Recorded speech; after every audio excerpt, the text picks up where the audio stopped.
So I'd like to once again begin this session by welcoming all of you to the last session of the ERI Zoom training 2025. And I'd like to acknowledge once again Irish Aid, Mission Cara, and Edmund Rice Development. Thanks to a grant from them, okay, this training is possible.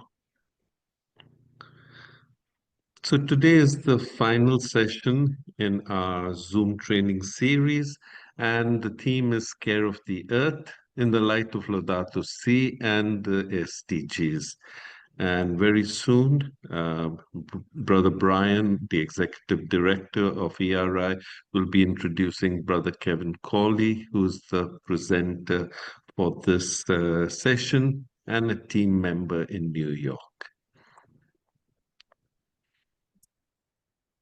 Just a reminder, in your video window where your name appears in the bottom left-hand corner, okay, you can right-click and type in your name as registered. So we have translation subtitles available. So you can follow the spoken word in your own language by putting on the translation subtitles. So to do that, you can go to the bottom of your screen towards the right-hand side and you see show captions. Okay, if you click on show captions, if you click on that little arrow over there in show captions, this little window will open, okay? And you need to put on the translation toggle switch. Once you put that on, okay, the speaking language of the session is English, but your caption language you can change. You can change it to whatever language you would like to see, you'd like to read the captions in, okay, whether it's Spanish, French, or any of the many different languages that are available. So please, if you need to, please make use of of this facility called captions and translation. Once again, I just remind you to view the presentations on speaker view. Okay, I feel that's the best way to view it. And during the presentation, your microphone will be disabled, and but the chat box will not be disabled. So you can put in your comments, questions that you'd like while the presentation is on also, but we will give you time in between the presentation also to share your comments, highlights, and put forward your questions and clarifications. So once again, I hope that this series of the Zoom training has been an opportunity to create an awareness of human rights and advocacy, as well as care of the earth for yourself.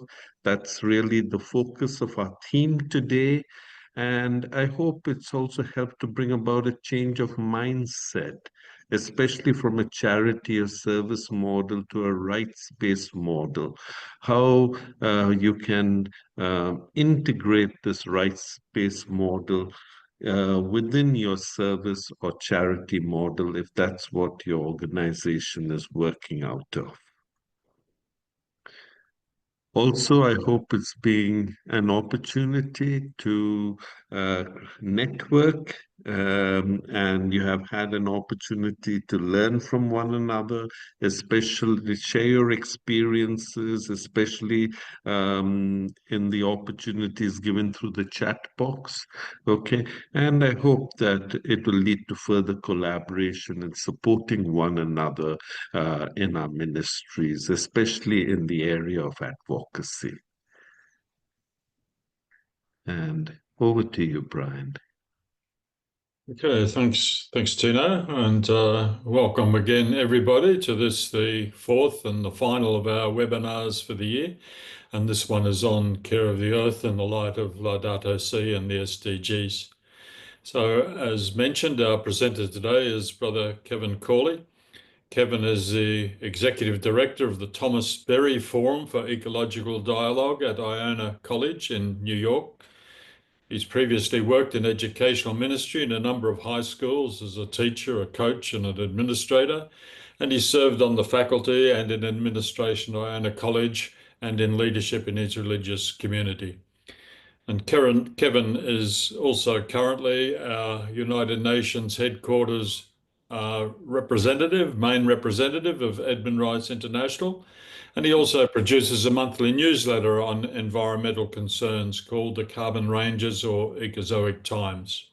So welcome, Kevin, over to you, and we look forward to your presentation. Well, thank you very much, Brian. Thank you, Tino. I hope my audio is working. And good morning, good afternoon, good evening, wherever you are. And thanks for being with us today. I'm delighted to be able to participate and to share, and in particular to give a New York perspective on things. And from time to time, we may even talk about the American perspective, but we'll try to keep this global if possible. I'm going to share screen and we'll work our way into our presentation.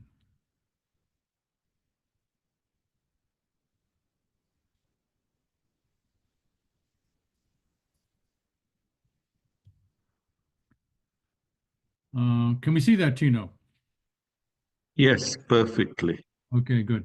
So it's clear to me that we're in a moment of inflection here as we mourn the passing of our Pope Francis, who brought a great burst of light into the church and into the world. And that's my image of him for now.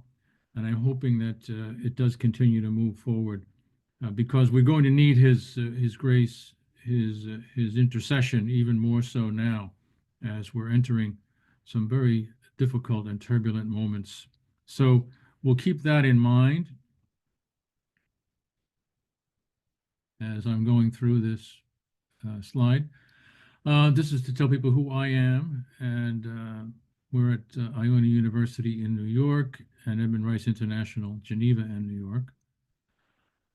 Our date, and it's a three-part show today, so to speak. Part one is the Laudato Si, world and our common predicament. Part two will be what are the world efforts in sustainable development? And part three will be reasons for hope even now. So let's hope that that's true. Anyway, we'll go right to the beginning here. Francis is gone, but left a light. He guided us at the church for 12 years. He put new life into centuries of Catholic teaching. His warmth, his humility, his commitment to the common good showed us a new way forward. Clearly, this was evident in the wonderful outpouring across the globe at his funeral. There was a sense of new hope and new beginnings for many. And as he passed into eternal life on Easter, we can certainly celebrate the renewal of life with him. He is at peace, and we are at a great loss. A bit forlorn, I'd say, but still moving forward. And we certainly pray the world carries his legacy for care of our common home. It's, I think, an opportune moment to revisit Laudato and the main lessons. So that's what part of this first section would be about. The challenges are the same. They haven't gone away just because Francis has left us. Climate change looms massively on the horizon, and some of it's already here. Biodiversity loss is becoming more and more obvious, and then the pollution question has also gathered our attention. So these are the main points. Obviously, there are many others, but these are the ones we're looking at today. I bring you back almost 10 years ago. This is a way to imagine what the problems are. This is a little thermometer to show what we were looking at. This is around the beginning of our understanding, I suppose, of what we need to do. It had to do with the Paris Agreement, which was 2015. We'll say more in a few minutes about that. So it's about the same time.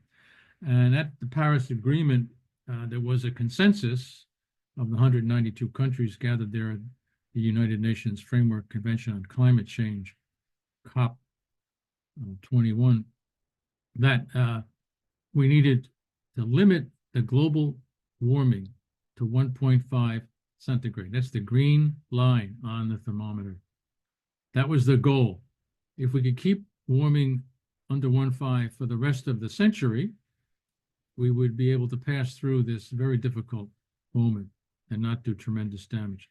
So the countries agreed to work on that. They went home, so to speak, and did homework. And they were reporting back a year after the Paris, and they were told, well, tell us what you decided in your country. Basically, your nationally determined contributions. And we added them all up and measured them out and learned that if every country did what they promised about climate, we would still go to 3.3 degrees warming. That's the blue line. Not much better than the yellow line, which the yellow line is showing us if we all did nothing and said, never mind, it's not important, we would hit 4.2 degrees centigrade by the end of the century. Very much out. It looks like small numbers, but it has tremendous implications. Every 1/10 of a degree makes a huge difference. So that's our challenge. That's our problem, because we have already, we think, exceeded that. Here's what is causing. It's a carbon budget, as we talk about it. We want to limit the warming to 1.5. If we did the math on that, we would be allowed to burn 200 billion tons and release it into the atmosphere of carbon. That's fossil fuels. But we have been paying attention, and we know now that we're burning through about 40 billion tons per year. It's simple math. In 5 years, we'll have used up the budget for 1.5 degrees before 2030. Why is this happening? Well, it's basically because of three numbers. The first number is even if we make it 2 degrees C, that was the outside limit in Paris. We said, no, 1.5 is really the goal, but if we have to say something less restrictive, we'll go to 2. So if we said the first number is 2 degrees, the second number, 565 gigatons of carbon, that's the budget. That's what we're allowed to burn if we want to keep it under 2 degrees. And here's the sad number. The third number is 2,795 gigatons. What is that number? Well, that's the number of gigatons of reserves in fossil fuels that the industry has control over. So they have 2,795 gigatons, which they intend to dig up and sell to us to burn. You can see the problem. We really can't burn more than 565, but they're ready to sell us 2,795. So it's a combination of the industry is ready and we are not stopping.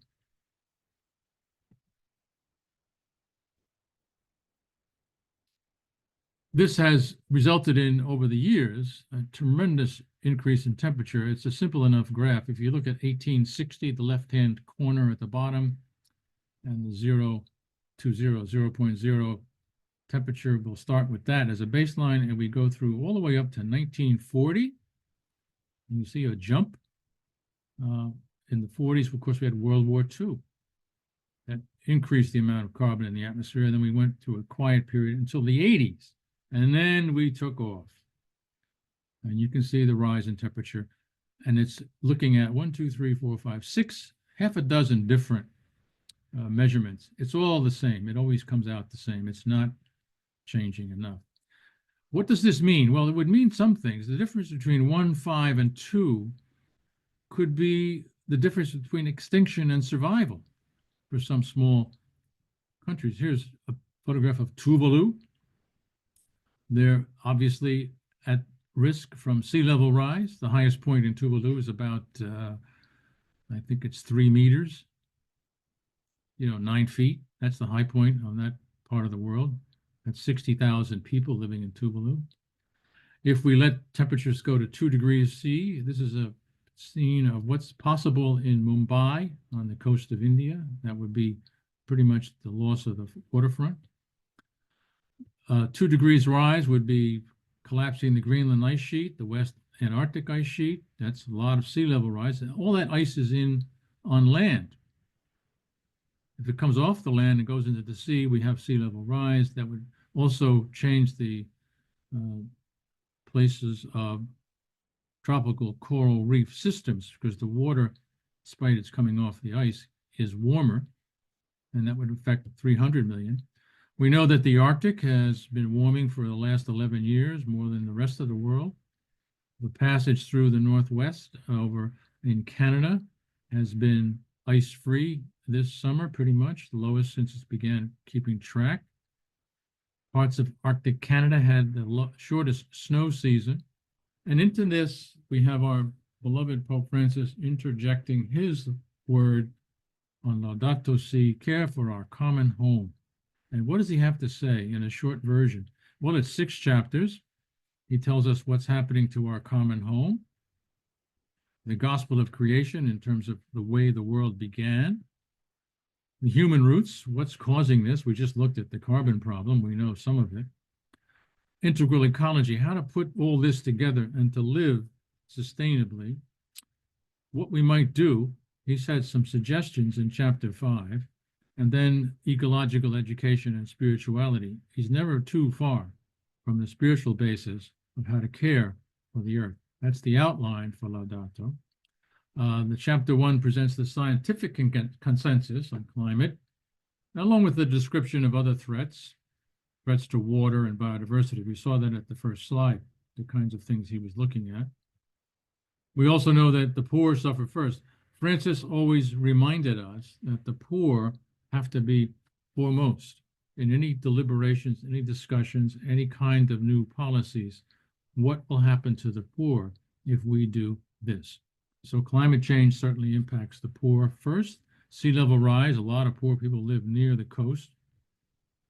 Many storms, tropical storms. You saw the picture of Tuvalu. You can imagine what would happen to Tuvalu if a cyclone were to hit it directly. Severe drought, if you're living in parts of Africa now, you know all about severe drought. Desertification, the Sahara, for example, is moving southward. We're trying to do something about that with planting the tree line across the middle. We'll see. Many parts of the world are suffering deforestation, particularly the Amazon region. Many parts of the world are seeing an increase in the amount of privatization of water. Many companies, transnationals, are trying to, in a sense, buy the rights to water. A lot of it has to do with mining. Food insecurity follows on anything that affects crops, the droughts, the change in the weather, etc. So lots of people are in food insecurity right now, and you certainly can see that in Darfur as a worst example right now. Land grabbing and toxic dumping. Again, transnational corporations seem to be running this part of the problem, and that's become an issue. The extractive industries of mining, logging, and drilling are everywhere, and most often they're in parts of the world where indigenous peoples are now put at risk. We know species extinction, food and fisheries in particular, many parts of the ocean have been overfished or polluted. So it's a green encyclical, it's a social encyclical, and this language of the Pope is making us realize a true ecological approach always becomes a social approach.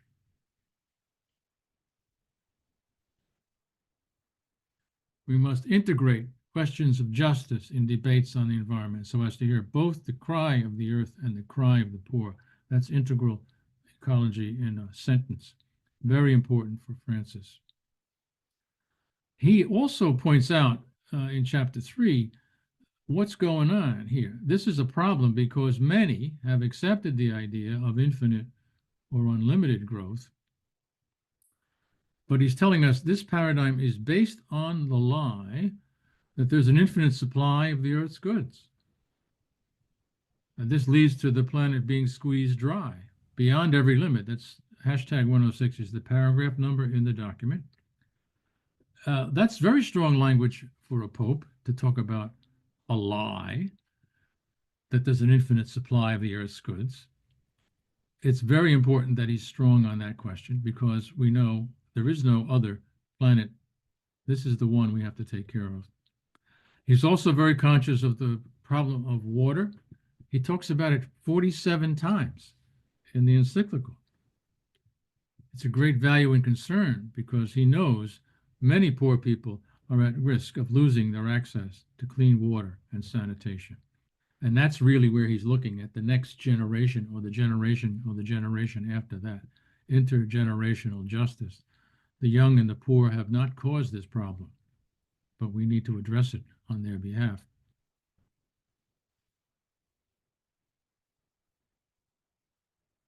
A reminder about Francis, he came to the United Nations in New York headquarters in September of 2015. You may recall his visit. And at that time, he gave a powerful speech at the General Assembly that day in the morning. And he left New York to go on to other places, Philadelphia, for example. But when he left, that afternoon, the General Assembly passed a resolution adopting the Sustainable Development Goals. He was awarded, in a sense, a kind of a badge to say, look, we believe you so much so that we're going to pass this document today. Now, obviously, they hadn't just invented it. They worked on it for 3 years. I know that because I represented Human Rights International for 3 of those years in the UN in New York, designing this document. You can see another way to look at it. It's biosphere, society, and economy. The biosphere of life on land, life on water, the care of clean water and sanitation and climate change, all at the bottom there. Everything's based on that, on the biosphere. And then society in the upper middle section about ending poverty and working on just societies and working on energy and good health and education and equality among genders and ending hunger. All of those are societal questions. And then economic questions up top there, 8, 9, 10, and 12, particularly drawing our attention to 12, which is about responsible creation and consumption so that we're not just throwing stuff away. And in the very top, underneath that little sign there, it says screening. And under the screening sign, it says partnerships, because we knew when we got all this done, we need ways to fund it. So we needed partners. That's part of what that is there. We want to thank everybody for their interest and comments. Yes, some of the comments I'm happy to see because we're going to look at some of those questions as we go to the next section. The second section here is about, well, you saw some of the outline of the difficulties, and now we're talking, what is the world trying to do about this? That's the challenge now. And basically, we're looking at the UN because Human Rights International is based in the UN. So we'll come in now to the second section. And it's about the UN, and this is just looking back at the last year, treaties and conferences, the Conference of the Parties, et cetera, et cetera. When you see the word COP, that's what that means, Conference of the Parties. Recently. I want to draw your attention in particular to a COP from a couple of years ago in Glasgow, COP26. This is Mia Mottley. She's the Prime Minister of Barbados. She's a wonderful voice for the poor and a powerful speaker and a fearless woman leader. And where she's standing at the lectern, you can't see the crowd, but in front of her are presidents and prime ministers and leadership from all over the world at the UN COP. And she's challenging them and telling them, you know you have the money to start to solve these problems. She is very strong on the fact that they had been complaining at these meetings that there's not enough money to address the problem with the poor countries. We can't really help them. We don't have enough money. And she has also been a finance minister, and she knows whereof she speaks. And she says she's proposing a 1% tax on all fossil fuel transactions to go to the loss and damage fund for nations. They were trying to get a loss and damage fund organized for a number of years at these different COPs. It sort of happened in Egypt at the one in Sharm el-Sheikh, but it's not really getting funded. She's telling them, you have the money. You put a 1% tax on fossil fuel transactions. At the end of the year, you'll have $70 billion to start putting into the loss and damage fund. So she did her homework. She had the receipts. She told them how to do it. And of course, they didn't do what she said. So she's still out there working on that. She's also made friends with the head of the World Bank to say we have to change how things are going on a lot of financial fronts. We won't go into detail today, but I want to make sure you see her name. And if you see her name somewhere, follow up and see what she's saying. She's really good. Another one of the COPs, Conference of the Parties, was on biodiversity. This was the 16th one. Notice we're at 16 COPs on biodiversity. They tend to go on alternate years, every 2 years. And the COP on climate is every year. So you're up to 30 COPs on climate and 16 on biodiversity. It took place in Cawley in Colombia. Again, difficult negotiations. They were going to try to get an agreement on peace with nature, but they failed to come up with a solution, and they had to suspend those talks. Small steps. They're trying to establish a body to include indigenous peoples and local communities, IPLCS, pardon the acronyms, but this is the UN, and to put them in future talks.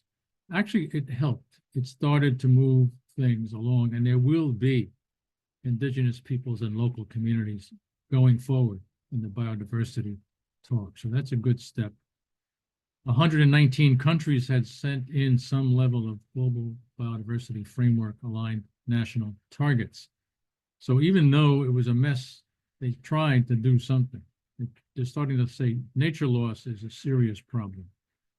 And then just recently in February, they concluded that biodiversity thing from the summer in Rome, and they had a successful completion of its resumed session. So there is some glimmer of hope in that process, the COPs on biodiversity. We have another COP that's going on. It's the Plastics Treaty. Took place this last one in Busan in Korea. You can see the sculpture there of a faucet. The tap is spewing out plastic all the time. One of the things they talked about was the ocean problem. And if you live near the ocean anywhere in the world, you have seen plastic debris on your beaches, in some places more than others. Just to point out, the visible plastic waste is on the surface of the ocean in the Pacific. It's called the Great Pacific Garbage Patch. You could look it up. 5 big gyres of plastic. Get a lot of attention. They could see it from space. However, believe it or not, that's only 3% of all the plastic in the ocean. It looks enormous, but it's only 3%. Why is that? Because most of the plastic falls to the floor of the ocean or gets stuck in the water column, floating around like little dust mites. Or it goes to places that we don't even see, faraway islands. Unless you're on the island, you're not noticing. UN Environment Program estimates the global damage to marine environments from plastic pollution to be at a minimum of $13 billion a year. So not only is it horribly bad for the planet, and a lot of us are aware now recent discoveries that microplastics, that is the plastic that gets ground up and broken down by sun and water, has even entered the food stream and has been found in human beings. The estimate that I saw recently was that there's enough plastic in everybody that we might be carrying around the equivalent of a credit card worth of plastic in our bodies at a certain time in our lives. So it's very sad that it's everywhere, and we haven't had a chance yet. We haven't figured out how to prevent all that plastic from getting into all of these people. The plastic lobbyists were very visible in Busan in the treaty talks. Some people said that the plastic people, lobbyists, were pushing people around in a sense, accusing them lots of, so almost criminal material, criminal ideas. But the plastics lobby is very powerful because it's coming from where? The fossil fuel industry, because the fossil fuel industry knows that at some point people will be will have had enough of fossil fuels and find other ways, and that means all that oil and gas and stuff like that in the ground that they own will become a stranded asset unless they can figure out a way to use it, and they have already figured out they can turn oil into plastic. So that's why there's a lot of pushback. They're going to try to get that Busan conversation started again. Going to happen in August this year in Geneva.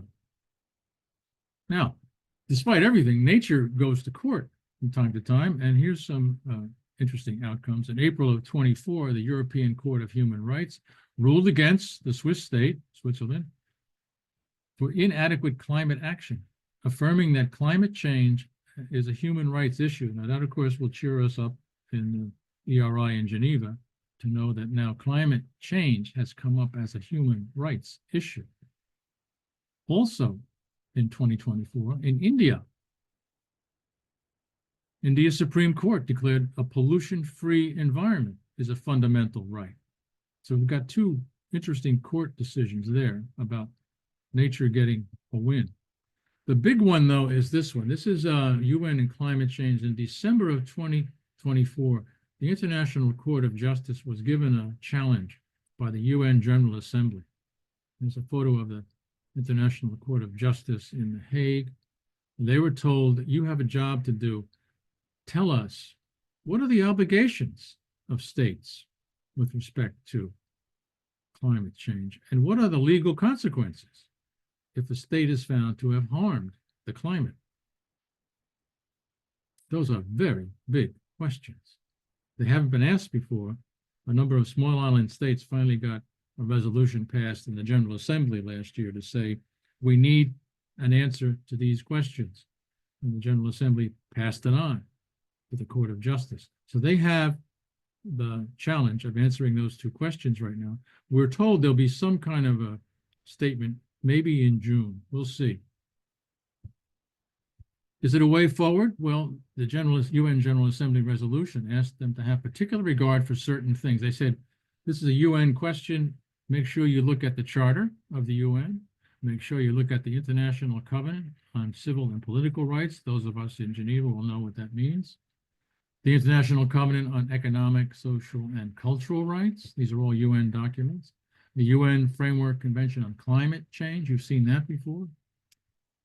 The Paris Agreement. UN Convention on the Law of the Sea. UNCLOS. A lot of UN talk here, but that's what the International Court has been asked to look at, those documents. And then, of course, the Universal Declaration of Human Rights. All of this has to go into their thinking and before they make a decision. We also have another COP just completed in Baku, Azerbaijan in 2024.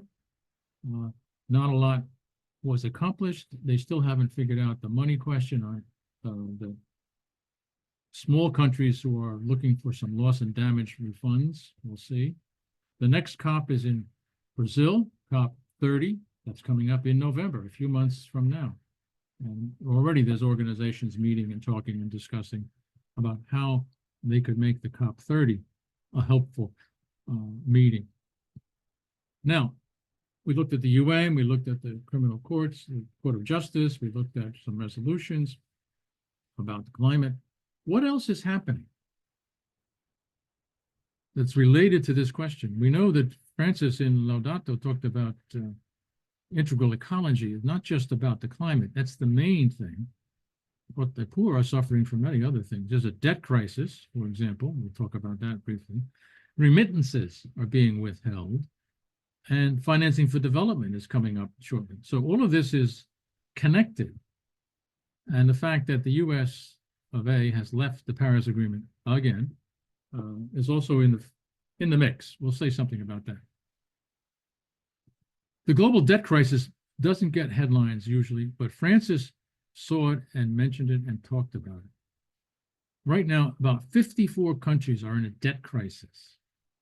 That's twice the number that was in crisis in 2010. Another 57 countries are at risk of debt crisis. And what's going on there? Well, the debt crisis puts tremendous burdens on a country because they have to make the interest payments on the debt. They borrow the money, they got to pay it back. So interest payments have risen by 64%. And if you're in Africa, in an African country, your debt service has gone up 132%. So about $100 billion a year goes out of Africa to banks. $100 billion a year just because they borrow the money. And the share of African countries' budgets going on debt payments is 4 times higher in 2010. So how do you develop your country if all that money is leaving the country to pay old debt? So that means that the finance coming to developing countries are now negative. Debt service repayments are now higher than any money that the government is getting. That's an unsustainable situation, and it's getting worse and worse. Francis saw that, and he called on us to start addressing it. Another question about finances and poor people, remittances. That's the money that the migrant worker sends home. We all know about this. You're coming to a different country to work and save money and send it back to your family in another country outside that country that's very poor. And particularly in this country, in the US of A, that's become a huge issue. Right now, it costs a migrant worker 6% to send the money home. So every $100, $6 goes to the bank. We're arguing now that you've got to reduce that. Cut it in half, 3%. The bank doesn't need all that money. The poor families need it. If we don't reduce the transfer fees to 3%, it means that migrant workers over the world generated extra profits last year of $21 billion for the banks. That was in 2023. Why should the banks get all that money? They don't need that kind of money. They can do with half of that money. But that basically meant that the money was lost to the families who could certainly use the $21 billion around the planet. So that's the nastiness of the remittance problem, and the banks are still holding firm. No, we need to charge 6%. And we also need to reform that at the bottom of the screen, sorry, the investor-state dispute settlements. So here's some things that are happening. This year, there's a 4th International Conference on Financing for Development. It's going to happen in Seville in Spain in June. 193 countries are supposed to show up for that. Figure out a way to help poor countries finance development. We know that's a lot of decision power because a lot of those countries have influence, and we know that the World Bank and the IMF, International Monetary Fund, are closely involved. And God bless him, Pope Francis was pushing to have debt relief on the agenda at this conference. Now, he won't be around for that, but he did see that as a challenge, debt relief. And then at the very bottom, I mentioned it already, investor-state dispute settlement, ISDS. This is a challenge because what's happening now is any big corporation can sue any country they want if they think they've been harmed by that country's rules about, for example, a country that's doing a gold mine in Honduras, and then they start to pollute the atmosphere or ruin some rivers, and they get challenged by that small country to say, stop doing this, and they have to leave. They can go to the investor-state dispute settlement body and say, that little country owes us $36 million because we had to leave, and they accused us of pollution. Well, there's no real chance for that small country to fight back because they don't have that kind of money to get the lawyers. So that system has to be fixed. Francis saw that. He saw this year as a Jubilee year. He proclaimed it a Jubilee year. He talked about Pilgrims of Hope. You can see the little figures there carrying the cross and the anchor, or the anchor of hope, the symbol. We'll see if that continues. The year goes on, and Francis has moved on, so we'll see how it goes. The challenges were there about debt. There are lots of people involved in this, the debt relief question, civil society, surely, climate justice marchers, human rights activists, trade unions, artists. Everybody that's trying to pay attention to this is trying to come forward and say, we've got to do something about the debt to help these countries and these people. So it's a movement and it's a moment. Francis, again, brought it to our attention. Doesn't have to be destiny. They're not predicting that the campaign will succeed, but rather that an assessment right now that it has a fighting chance if people get organized around it. Sadly, the champion was Francis, so we'll see where it goes. But he declared in his papal bull for the Jubilee in 2025, debt cancellation is a matter of justice. Again, there he is, the Pope of Justice. It has to be addressed. And happy to note, he titled the document Spes non confundet. Hope does not disappoint. Let's all hope that he is correct. We'll say a few words about the U.S. election. Not that you have not heard about it, but it's just important to know that, yes, the president is cutting climate-focused agencies like Environmental Protection Agency, Department of the Interior, putting in hostile directors, expanding oil and gas production, limiting clean energy development, all the worst things you can do, trying to get back money from the Inflation Reduction Act, which was a Joseph Biden effort to reallocate the funds for renewables. They're trying to get them back into carbon and make them use that to drill, baby, drill, as they say. And a lot of environmental justice initiatives are getting dismantled in this country, sadly. Well, what can one person do? It's always a good question. Most of us on the call are one person in a room watching a screen, but we know best thing is stop being one person. Join a group. Talk about climate. Find allies. Join the group. Contact legislators. In some countries, you can't do that, but in many countries, you can reach out to your legislators and let them know. You can take part in talking about climate. A lot of times we forget that many, many people agree that we should do something about climate, but they're sort of afraid to say something. But talk about it. Ask friends what they think. Pray for guidance. And keep your meditation going. Whatever your practice is, don't stop. Take care of yourself. Keep reading, keep learning, like you're doing today. You're on a Zoom about climate, and talk about it. Lots of things you can do, but basically, one person has to stop being one person, get involved. Even in this country, despite our problems with our president, there's a big movement right now in this country, starting back in April, for demonstrations. You go out on the street and say, this is wrong. You can't be doing this. The Degnan Institute and the Berry Forum from Iona University were out on the streets on April the 5th, a cold, rainy day. We were standing out there on the street, holding up our sign. The cry of the earth is the cry of the poor. Don't be shy. Get out there. Thank you very much. Thank Yeah. you, Kevin, for your really very important sharing for this day. I think that we are honoring Pope Francis in his encyclical.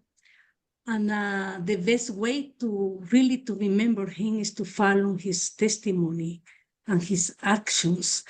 One thing that concerns me is some comment that I now with the media around. A cardinal was interviewing, and he said, we would like an ex-pope who, sorry, it's very noisy here, who could really evangelize him, not just talking about climate change, talking about air problems. Now it's time to bring the gospel to the people. In this way, we could see the division about earth, temporary things, and spiritual things, the division that has been in our church forever and ever. When Pope Francis tried to merge and to say, if we are doing something against the earth, we are doing something against the human being. I would like your comment about that. Thank you.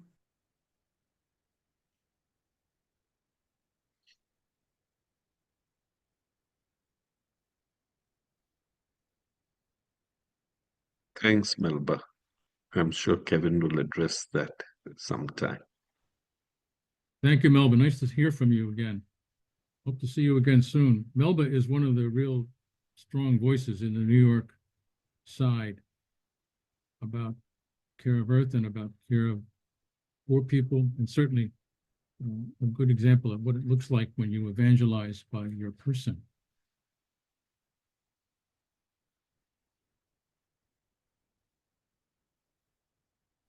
Thank you very much, Tino.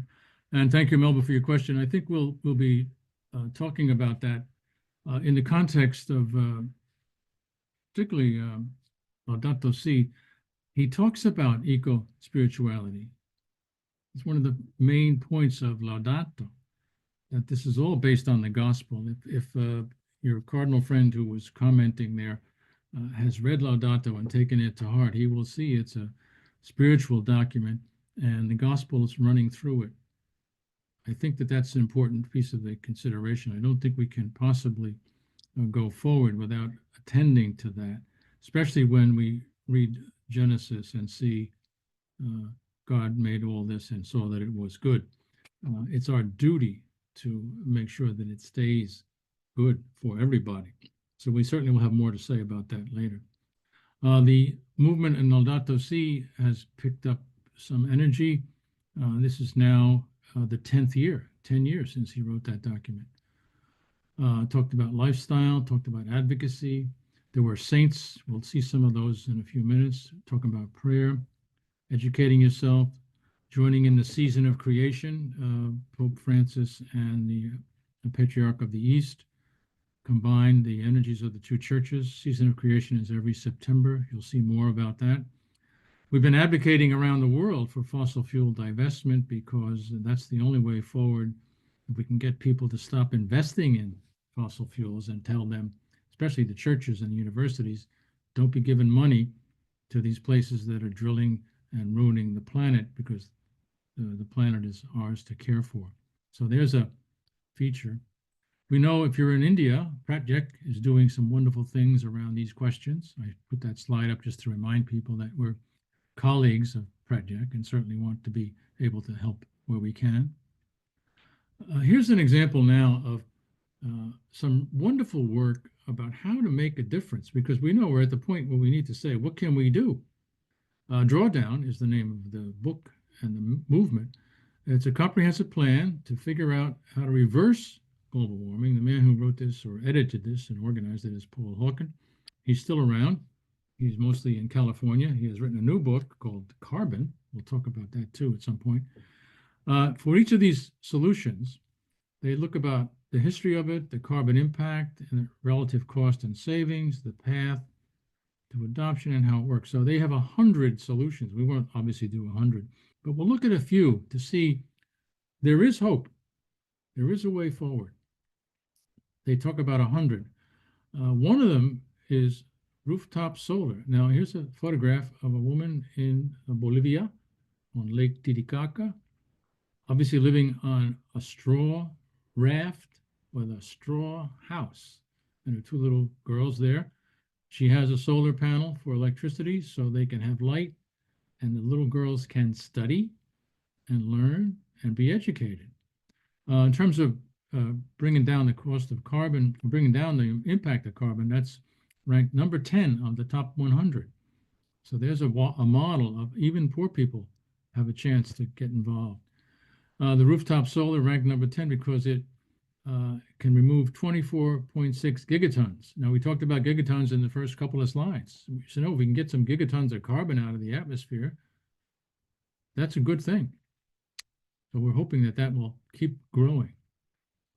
You can also look at solar farms. It's ranked number 8. It's a little stronger in terms of reducing carbon, but that's another way in terms of drawdown. We can do this. They rank them 8 because they can take out 36.9 gigatons. Again, getting gigatons of carbon out of the atmosphere is a good thing. Surprising one, educating girls. Really? Ranked number 6 in terms of the top 10 things we can do to reduce carbon in the atmosphere. Part of that has to do with educating women and girls through grade 13 allows them to finish their education and puts them in a position to continue their education. Also, they're not having children when they're still children. That's part of the difficulty. Very often, young women and girls in poor parts of the world don't have access to education, partly because they're responsible for basically drawing water from a well that's far away, and also there are not enough women products available to them once they have reached the age of menstruation. So they decide they can't go to school. They're too embarrassed.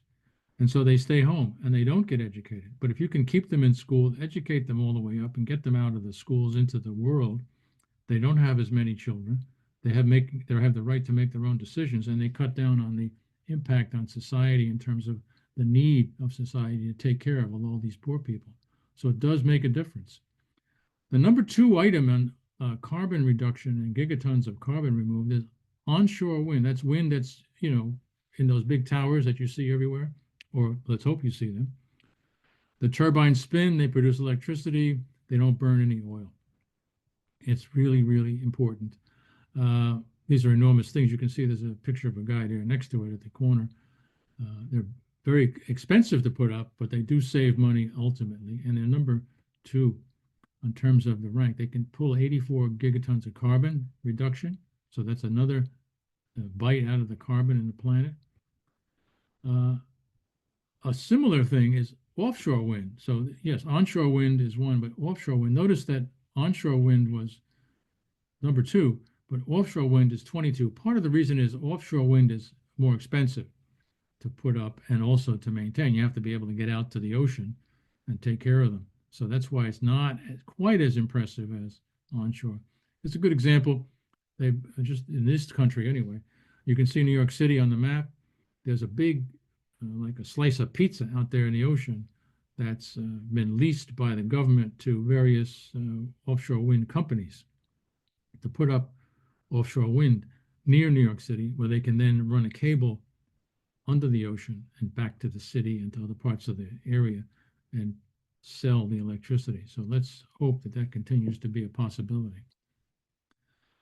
However, a surprise, when they looked at everything, they said the number 1 problem with carbon in the atmosphere that seems to be missed by lots of people and which can be addressed easily, in a sense, by some minor changes, is refrigerant management. What is that about?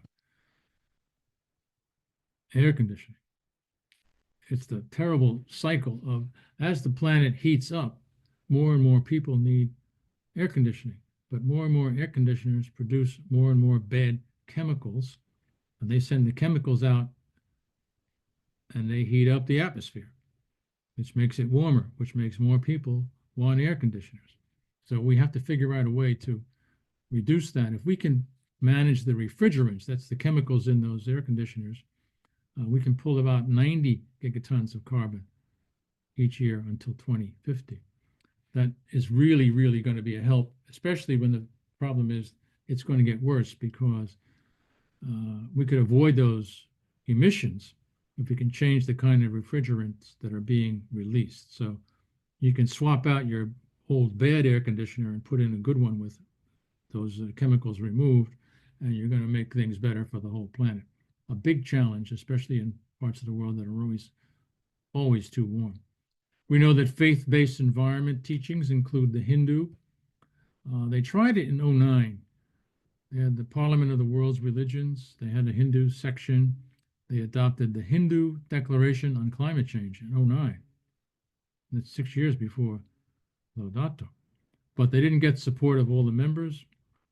They brought it back in the Paris Climate Conference in 2015. It won the support from various Hindu organizations and activists worldwide. So there is something happening in the Hindu world.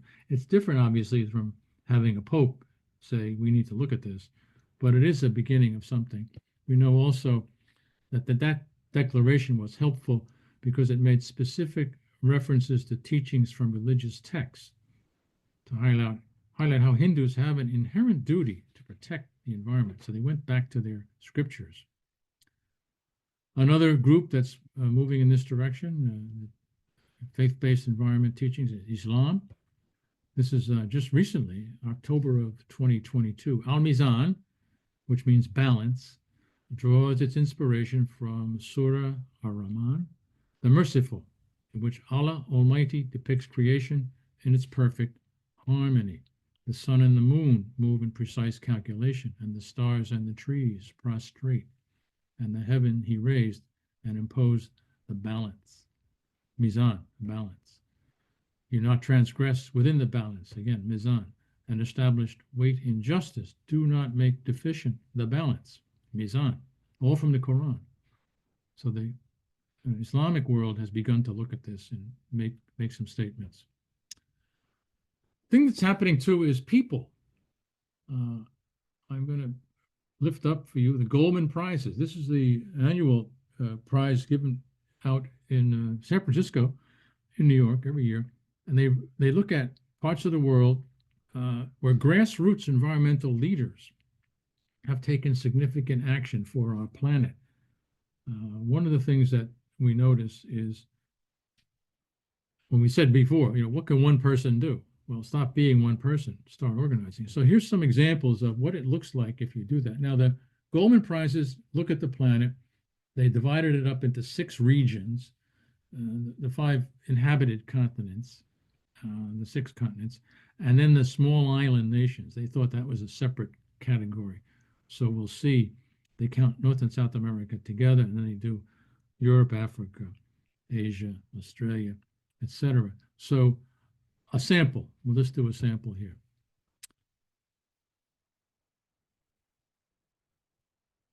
This is last year, 2024. Remember I said about forest? This is Alok Shukla. He led a campaign in his community that saved 445,000 acres of forest, saved them from 21 planned coal mines in the central Indian state of Chhattisgarh. He won the Goldman Prize.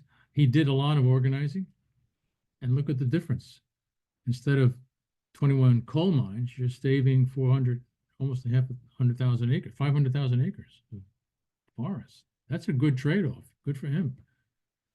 This is going back many years, 2009. Here's a woman, an attorney, Ziada Rizwana Hassan from Bangladesh. She started a legal battle in Bangladesh, resulting in increased government regulation, heightened public awareness about the dangers of ship breaking. Bangladesh was one of those places a ship was too old to be useful. They drag it up on the beach and send out an army of poor people to take it apart. Very dangerous work and life-threatening to many. Also, all the residues from that kind of work will be flowing back into the ocean. Not a good thing, so good for her. Recently in Zambia, 2023, here is Chilekwa Mumba. He's looking at copper mines in the Copper Belt region of Zambia. He organized lawsuits, legal man. He won in the Supreme Court in the UK. First time an English court ruled that a British company could be held liable for damage caused by part of that company. And he's also been applying this to Shell for pollution in Nigeria. So Chilekwa Mumba is moving his own campaign here. Another Goldman Prize winner, this woman, Phyllis Omido from Kenya. She realized her breast milk was making her baby sick. And it wasn't the only one from lead poisoning. So Phyllis organized the community, Mombasa in Kenya, shut down the smelter. It's a battery company. It was melting old batteries. And the dangerous chemicals were going into the water. And all the children were getting sick. So Phyllis organized that, and she won the Goldman Prize. And that was 10 years ago. Good for her. Recently, this is 2025, here's a woman, Marie-Luz Kanikiri Murayari. She, the Association of Mujeres, women in Camarahuara, they got a decision to protect the Marañón River in Peru. First time in the country's history, a river was granted legal personhood, right, to be free of contamination. So good for Marie.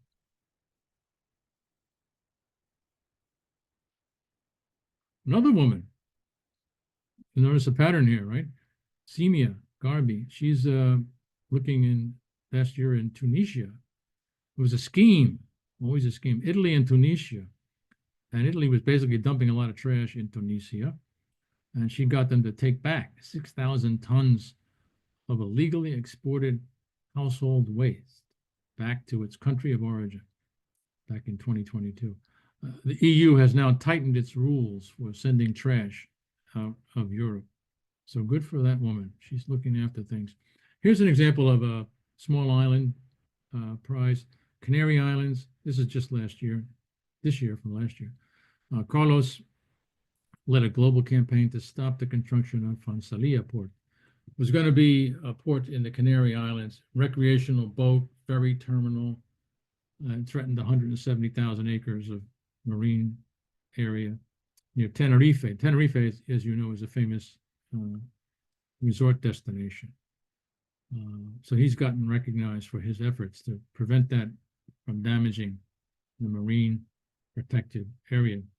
Again, it started off as one person, but organized. So it's great work. This is what we have to do. Great work is an expression from Thomas Berry. It's a great work for all the people for us now. And it's basically answering the question, what can one person do? And the answer is stop being one person. Thomas is a hero to me in my work, and he's very long time, I guess, ahead of his time. This is from 30 years ago. He said, the most difficult transition to make is one from an anthropocentric to a biocentric norm of progress. You know, in a sense, it's not all about the human. If there's to be any true progress, the entire life community must progress. Any progress of the human at the expense of the larger life community must ultimately lead to a diminishment of human life itself. It's all connected. Back to Francis and Laudato Si. We're all connected. The whole planet is connected. We need to look at everything as one. And I think that that's a lesson that's for all of us. And he's really taking us to task. He said the big challenge of our times, reinvent the human at the species level. Remember Francis made a comment very early in Laudato about the lie that the planet is just infinite and we can take what we want. And Thomas, 40 years before that, said we have to reinvent the human at the species level with critical reflection within the community of life systems, time developmental content. You got to think about what's going to happen after us. And we have to tell stories and tell our dreams, because that's how we get in touch with our deepest core, what the Creator gave us. So we've got to really go deep. That's a spiritual challenge. I think going back to Melba's challenge about evangelizing, we have to evangelize the planet about the words of Jesus and the words of Pope Francis in talking about love of neighbor. I must love my neighbor as myself. But who is my neighbor? The scriptures told us the neighbor is anyone who needs your assistance. And certainly our big neighbor now is the planet. Who is my neighbor? It is Earth.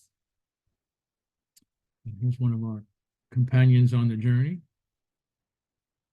looking at us with the big eye and saying thank you. This is a photograph. It's hard to see, but I thought it worth mentioning. Pale blue dot, it's called. The Voyager 1 in 1990. How many years ago was that? I have an arrow pointing at it because it's almost impossible to see. But if you realize this was the Voyager 1 space probe that left the planet and was about 4 million miles away from Earth. And they said, let's turn the camera around, take a picture of Earth. And that's what they saw from 4 million miles out. A pale blue dot. That's it. That's all of it. The one planet that we have in the vastness of the universe. We need to take good care of it. Thank you for your kind attention. And I'll stop there. Thank you, Brian. I hope you're Well, not trying to cheer us up with that comment. Oh, my goodness. Very good choice, though. Yes, it's awful. I mean, I can understand, I don't approve, but I can understand how countries are failing to fulfill their commitments to the SDGs. But what I can't comprehend is how the government can actually criticize them or reject them. And I mean, I haven't heard a lot of reaction or comment about that. I don't know if it's something that is spoken about in the US or what, but you know, I mean, I find that appalling statement to be delivered at the UN. I agree. I was there for part of it. We didn't have an ambassador at the time, by the way, because everybody had been pushed out, and they had decided they're going to get a new ambassador. I think you may have heard that story. Elise Stefanik, who was a very big Trump person, and she was on her way to be confirmed, and they realized she's in Congress. If we take her out of Congress, we lose a vote. All our Republicans. So they said, never mind, Elise, you stay in Congress. We'll find somebody else. And so we don't have an ambassador yet.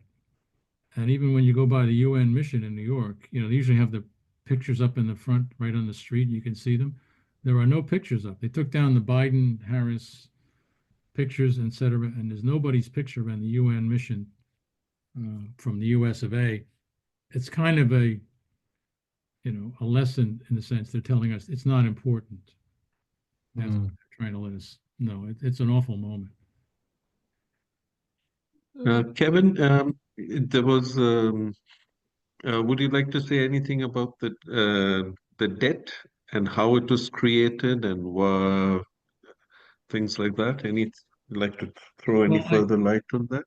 my gratitude is enormous for Pope Francis because I wasn't as alert to the problem until he declared the Jubilee year and drew our attention to look at all these countries who don't have the resources to even pay the debts that they already have. Never mind that they're trying to do some development in their countries and they're going to need to borrow money to develop the country. So Francis is, I think, rightly pointing out, we have it, in a sense, in a terrible dilemma. We have got to figure out a way to take down the debt. And I think his brilliance is a Jubilee year. If you look back in history, that's what Jubilee year was about. And I think we have to pay attention to the fact that he was onto something. And I'm so sad that he's not able to carry that banner forward. There is no country that's really immune to that, and particularly in Africa now at this moment. So I would say wherever you are, particularly if you're in an African country, take a look at what your situation is locally. I'm only using big numbers because I only have the number of countries. I don't have specifics for each country, but I can imagine it's very bad, and the fact that it's in a sense a permanent lock on any country's ability to do anything about their situation is very disturbing. And the fact that multinational corporations control the leverage, it needs to be addressed. I think Mia Motley is one of the best people I know for getting information about that. And if you have any way to look at what she says, you know, basically Google Mia Motley and ask what she's saying about that. One of the things she talks about is a different way of doing the lending. And she talks about a thing called special drawing rights. These are getting a little technical here, but that could be changed. If you do special drawing rights, you can help address some of these debt issues in these various places. But I'm already past my depth in terms of understanding. So I thank you for the question, whoever asked that. But I'd say, yes, pursue it. And I'd always say, if you need a person to look at, Mia Motley is the one. Thank you. Thanks, Kevin. Brian, any thoughts after going through the comments and the questions and clarifications? Just one, responding to one question, there was a question there about the effectiveness of the loss and damage fund. I was trying to do a little bit of research. I did find one item that said there were at last year's COP meeting, $768 million was pledged, but then only 445 million has been agreed in terms of the contributions, and of that, only 321 million has actually been paid so far. So it's a work in progress, and my recollection is that even though there was an agreement about the amount to be pledged, that many NGOs felt that this was well short of what was needed, but at least it was recognised as a step forward. So I guess it's a work in progress. There's some positive aspects to it, but some a long way to go, I guess. Thanks, Brian.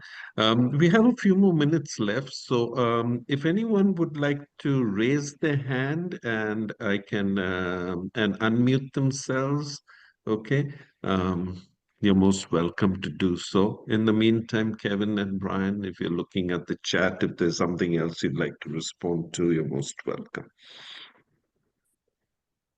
This is Kevin. I want to make sure we give a shout out to the wonderful comments from Teresa Blumenstein, who was I saw that. Yes, Teresa, why don't you unmute yourself and say what you wrote down at least?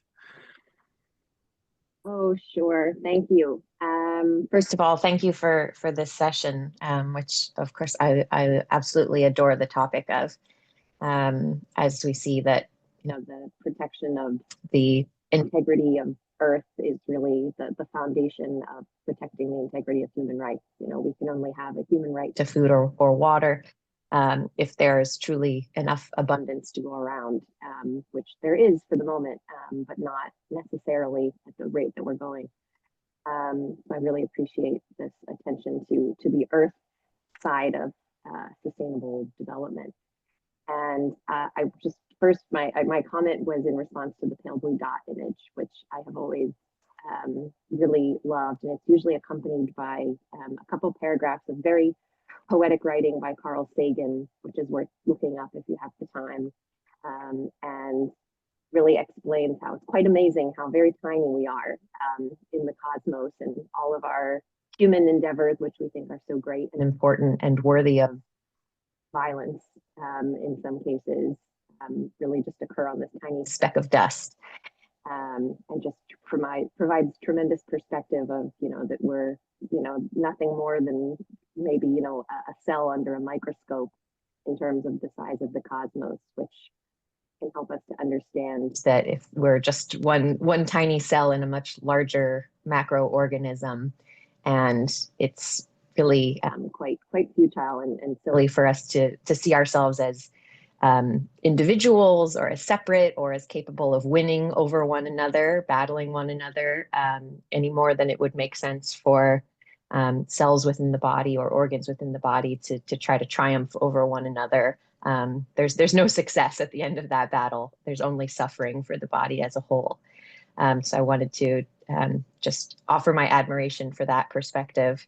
And then the other comment was something brief on the relationship between international debt and mining, both being forms of extraction. And through one, we're extracting, of course, we understand mining is extracting, you know, the resources of the earth and disrupting its ecosystems and its ability to sustain itself, which is so miraculous and beautiful. And at the same time, through international debt, we are systematically extracting opportunity, dignity, possibility, and hope for our fellow humans on the planet, and taking away their ecosystems, their ability to thrive and to live in dignity. And it's systematic on both sides. So just two forms of extraction. Thank you, Teresa. It's always lovely to hear from you. Thank you. Thanks, Teresa, very much. Appreciate the support. And thank you again for what you're doing with J-Corps. It's really wonderful to have that support for all of us at the New York Times. Wonderful. In the chat box, I've just put down a link okay, to the feedback. So once again, I invite you to click on that link. It will open separately uh,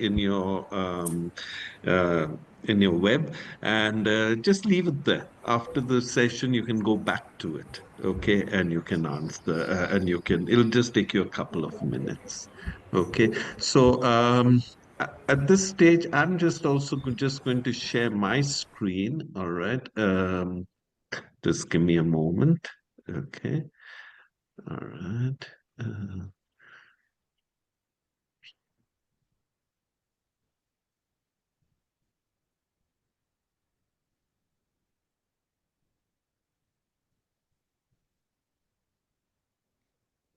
So, so we've come to the end of our 2025 Human Rights and Advocacy training sessions, these 4 sessions. And I take this opportunity in a very special way today to thank Kevin, Sue, Brian, okay, for presenting on these different topics.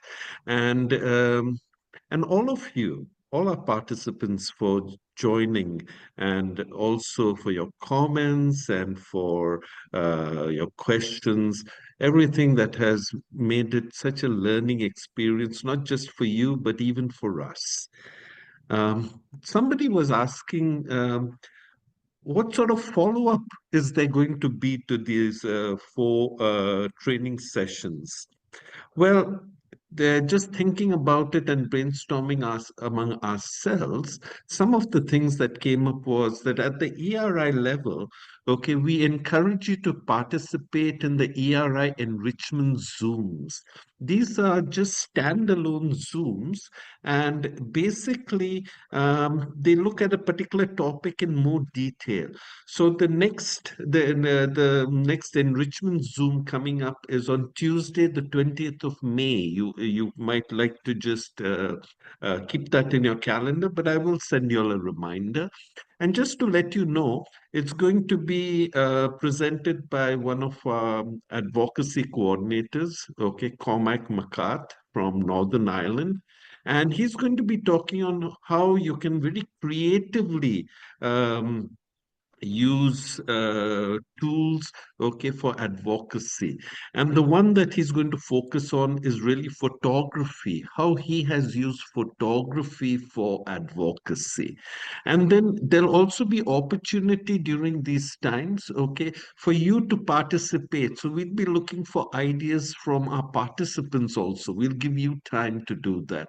These enrichment Zooms run for about 60 minutes, okay, not 90 minutes like our training session, 60 minutes. Another way is keep abreast of ERI and human rights and advocacy updates by subscribing to the ERI monthly newsletter, the Carbon Rangers, okay, and I'll be putting the links for all these down in the resources that I circulate after this meeting, and as well as the link to the ERI YouTube channel.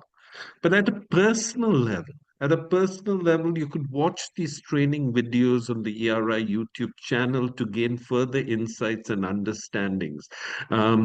Sister Franca, thank you for your comment. You said I've listened to Kevin at least 3 times, and each time there's some insight, some understanding extra that I have gained. And I believe that is so very true. Check out the website resources that have been shared with you also during this training. And here's a little challenge actually for each one of you. Form a small advocacy discussion and action group of colleagues, friends, your people, like-minded people. Kevin said very clearly today, don't be one person. Okay, you can use the video and website resources that we are sharing with you to have discussions, but don't stop at just the discussion point. Okay, go one step ahead. Try and identify social issues that you would like to engage with. And if ERI can support you in that way, do reach out to us. So these are some of the insights that I'd like to share with you. At this stage, I'm going to invite you. I'm sure you have so many of your own ideas, okay, for follow-ups. So why don't you take another 2 minutes to brainstorm and put those ideas in the chat box? And Brian, I'll go back. I'll go, or let me go first to Kevin. Kevin, for your final words for today. Thank you, Tino. Thank you, Brian. Thank you, everyone, for your kind attention.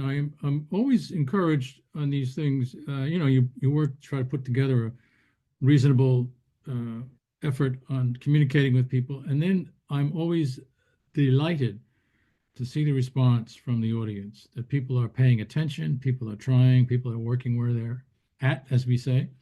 Wherever you are, that's where you're going to be most effective.